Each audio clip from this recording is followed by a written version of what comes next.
నమస్కారం.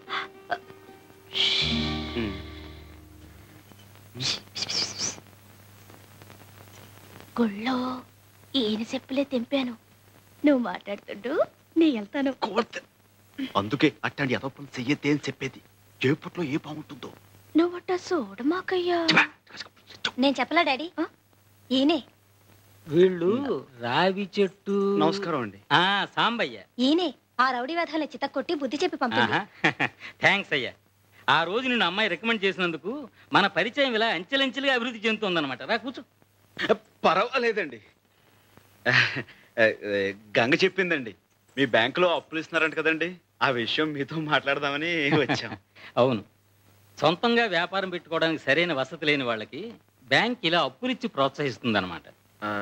మాకు వస్తే ఉంటుంది బాబు. అవును బాబు, సంపాదించిన దాంట్లో శారదమ్మ పెళ్లి కొంత, ఆమె చదువు కొంత వెనకేసుకొని కానీ.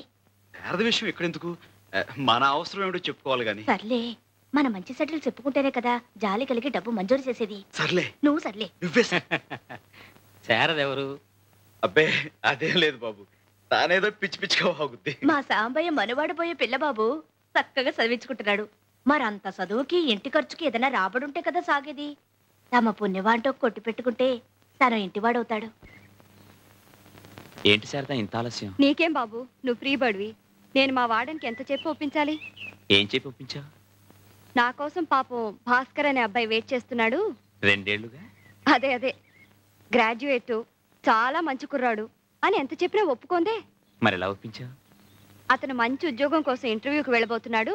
పాపం నే వెళితే కొంచెం ఎంకరేజింగ్ గా ఉంటుంది అని చెప్తే అప్పుడు సరే ఆల్ ద బెస్ట్ అని చెప్పి పంపించింది.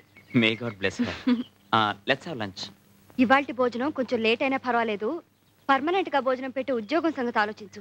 ఇంటర్వ్యూకి ప్రిపేర్ అయ్యావా? అవుతాను, ప్రిపేర్ చేయి. yes may come in? come in. Thank you.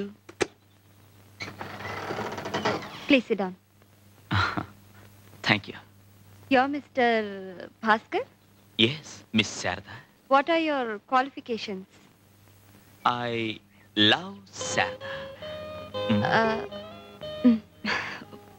what are your hobbies? I love Sharada. I also love Sharada. I love Sharada. what is your ambition in life? To love Sharada and to marry Sharada. ఏంటే ఇంకా బిడ్డను పెట్టుకున్న దొరసనమలా కూర్చున్నావు? గుడికలవా ఏంటి? వెళ్తాలేవయ్యా. చూడు, నేను ఈ షాప్ లో కూర్చుంటే ఎంత శోభగా ఉందో. చుప్ రో, తూ బిడ్డ లేకర్ సీదా మందిర్ చలే జా. ఏటి? చుప్ రో. నువ్వే చుప్ రో. తప్పే. చుప్ రో అంటే నోరు మూసుకోమని. పెద్దవాడిని నన్ను అనుకోడు, తప్పు.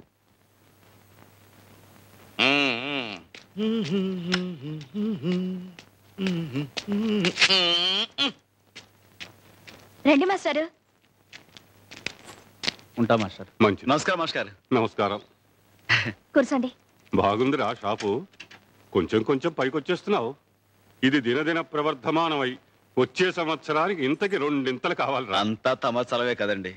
బాబు, కాఫీ టీ ఏమైనా తీసుకురమ్మంటారా? అవే వద్దుగాను రై. నేను మాట చెప్తాను, నువ్వు వినాలిరా. చెప్పండి బాబు, మీ మాటను ఎప్పుడు కదన్నాను. నాకు మంచి చెప్పుల జత కావాలిరా. ఏమిటి బాబు, ఈ మాత్రం దానికి అంత ఇదిగా అడగాల? ఉండండి, తీసుకొస్తాను. ఏమే గంగా, ఏమంటున్నాడు చిన్నగాడు? బాగా అలరిసేస్తున్నాడు. ఏది మాస్టారు, కాళ్ళలా పెట్టండి.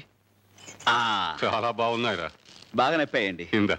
అబ్బాయి ఉంచండి మాస్టారు, మీ దగ్గర డబ్బులేంటి? వద్దు, ఉంచండి. ఇప్పుడే గదిరా మాట ఇచ్చావు, నా మాట వింటాన్ని. అది సర్లే, పుచ్చుకో. కాదంటే ఆయన మనసు బాధపడితే. సర్లే, మాస్టర్ దగ్గర డబ్బులు పుచ్చుకుంటే ఏం బాగుంటుంది? సర్లే, అంత తెలుగున్న వాడివి మాట ఎందుకు ఇచ్చావు? సర్లే, ఆయన ఇబ్బందులు పెడతారా నాకేం తెలుసు? సర్లే, తెలియకపోతే ఇప్పుడు తెలుసుకో. ఆయన ఇచ్చింది పుచ్చుకో. నువ్వే సర్లే. ఆయన నీ బోడి పెడతాను ఏంటి? నీ పని చూపా. చూసారా మాస్టర్, చూసారా? రోజు ఇదే తంతు. చిన్న లేదు పెద్ద లేదు, అందరిలో శనపుచ్చడం, నోటుకొచ్చినట్టు తిట్టడం. ఏమిట్రా ఈ గిల్లి కజ్జాలు? లేకపోతే ఏంటి మాస్టారు, మీ దగ్గర డబ్బులు పుచ్చుకోమంటుంది. ఎంత పాపం. మాస్టారు, మీరు మాట ఇస్తే గానీ నేను ఈ కొట్లో అడుగు పెట్టను, అంతే. నువ్వేం పెట్టకలా, కోతలకే. అబ్బా నువ్వుండ్రా. నీకు మాట ఇస్తున్నాను, ఏమిటో చెప్పమ్మా. ఆ చెప్పులకు డబ్బులు తీసుకొని నాకేమని చెప్పండి. తీసుకోరా. తీసుకో. చిక్కుస్తారు లేకపోతే సరే తీసుకో. తీసుకోండి మాస్టారు. అదేమిటమ్మా మళ్ళీ నాకు ఇస్తున్నావు? ఇప్పుడే కదా మాట ఇచ్చారు, నా మాట వింటాన్ని. తీసుకోండి. నా మాట నాకే అప్పచెప్పావు, గడుస్తాని. అవునండి సాంబయ్య గారు, ఈ 3 సంవత్సరాల్లో 7 వ్యాపారాలు మార్చారండి. ఒక్కటి కలిసి రాలేదండి కర్మ. ఏ వ్యాపారాలు చేశారేంటి? ఒక్కటేటండి బాబు కర్మ. రాజోల్లో కాజాలు అమ్మానండి, కలిసి రాలేదండి. ఏల్పూర్లో ఎన్నపోస అమ్మానండి, కలిసి రాలేదండి. సమయ్య, సమయ్య. ఏంటి? ఆ సచ్చినాడు పోయింది కాడు గుడి దగ్గరికి వచ్చి బాబు లాక్కెళ్ళిపోయాడు. నువ్వు తొందరగా వెళ్ళు.